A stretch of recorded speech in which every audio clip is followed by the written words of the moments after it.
Jared, Yes, Keely. what the heck is an absolute value? An absolute value or an absolute reference is when you want to fix the location of what your formula is referring to. So in Excel, if I say want to reference a cell, the D5 here, that's great for this cell, but say I want this cell to also reference D5. Well, if I just do my little dragging formula, it won't do that. It'll automatically reference the next cell right. Or if I do it like this, it'll automatically reference the next cell down.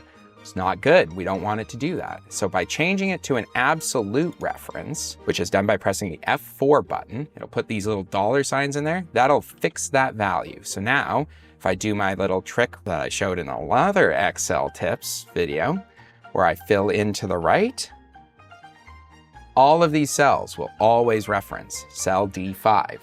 It fixes that value so that you can guarantee finding that cell in any formula you copy.